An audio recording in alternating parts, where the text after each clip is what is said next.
Assalamualaikum warahmatullahi wabarakatuh. Perkenalkan, nama saya Putri Widiansi dari kelas 10 BD 1. Sini saya mau menjelaskan 12 garis sejarah. Oke, langsung aja. Sejarah Indonesia meliputi suatu rentang waktu yang sangat panjang yang dimulai sejak zaman prasejarah berdasarkan penemuan manusia Jawa yang berusia 1,7 juta tahun yang lalu. Periode sejarah di Indonesia terbagi menjadi 5 era, yaitu era prakolonial, munculnya kerajaan-kerajaan Hindu-Buddha dan Islam di Jawa, Sumatera dan Kalimantan yang terutama mengandalkan perdagangan. Yang kedua, era kolonial, termasuk masuknya orang-orang Eropa atau terutama Belanda, Portugis, dan Spanyol. Praaksara atau nirleka atau prasejarah sendiri secara harfiah berarti sebelum pra dan ditulis aksara.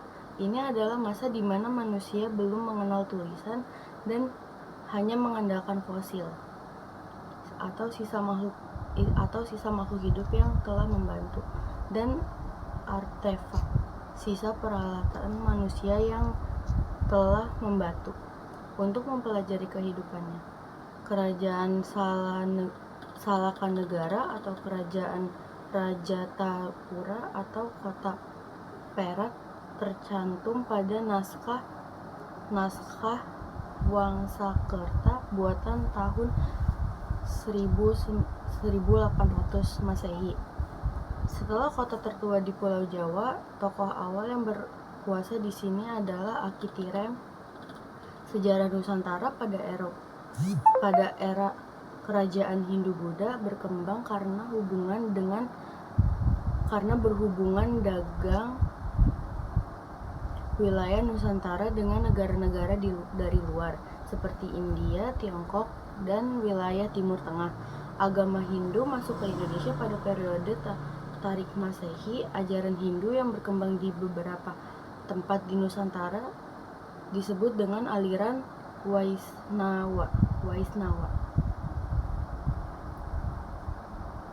yaitu suatu ajaran yang menuju Dewa Wisnu sebagai dewa utama.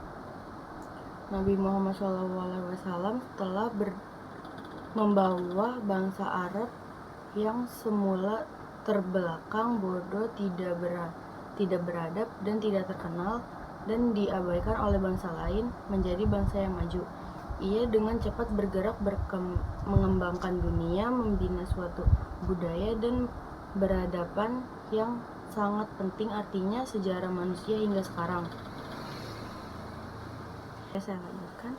Indonesia pernah dijajah oleh 6 negara sebelum memproklamasikan kemerdekaan pada 17 Agustus 1945. Negara yang pernah menjajah Indonesia yaitu Portugis, Spanyol, Belanda, Prancis, Inggris, dan Jepang.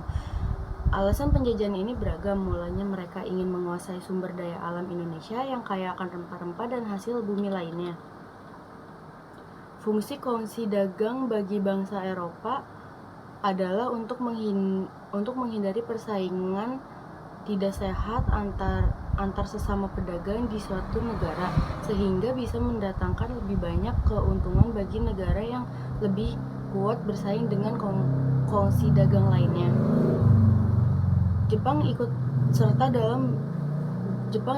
dalam Perang Dunia I dari tahun 1914 dan 1918 dalam aliansi persetujuan negara dan memegang peranan penting dalam mengamankan jalur laut di Pasifik Barat dan Samudra India terhadap angkatan laut Kekaisaran Jerman. Dari segi politik, Jepang mengambil kesempatan untuk memperluas ranah pengaruhnya di Tiongkok dan untuk mendapatkan pengakuan serta negara Indonesia di pasca perang geopolitik.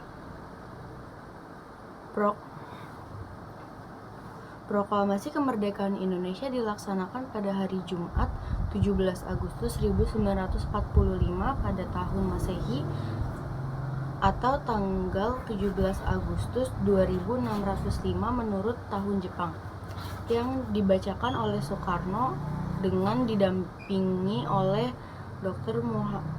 Muhammad Hatta bertempat di Jalan Pengangsaan Timur 56 Jakarta Pusat. Orde Lama merupakan istilah yang baru muncul ketika Indonesia memasuki masa Orde Baru. Masa Orde Lama mengacu pada sistem politikan di Indonesia setelah kemerdekaan sejak 1945 hingga 1966.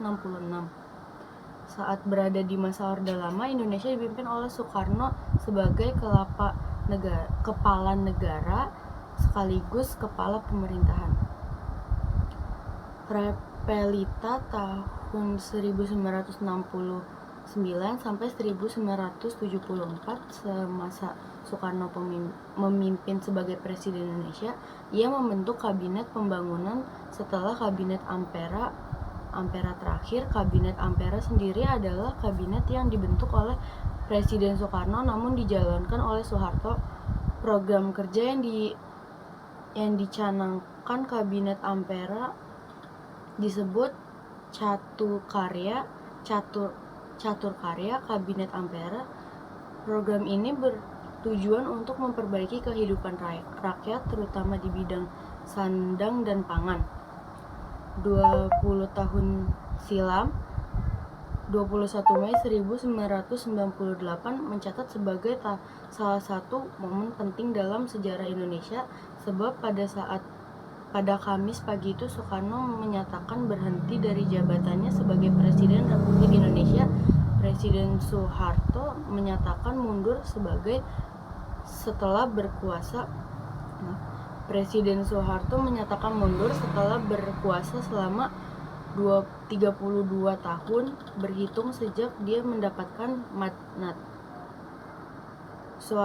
Surat Perintah 11 Maret 1966, pidato pengunduran diri Soeharto dibacakan di Istana Merdeka setelah pukul 9 WIB. Itu saja penjelasan dari saya. Assalamualaikum warahmatullahi wabarakatuh.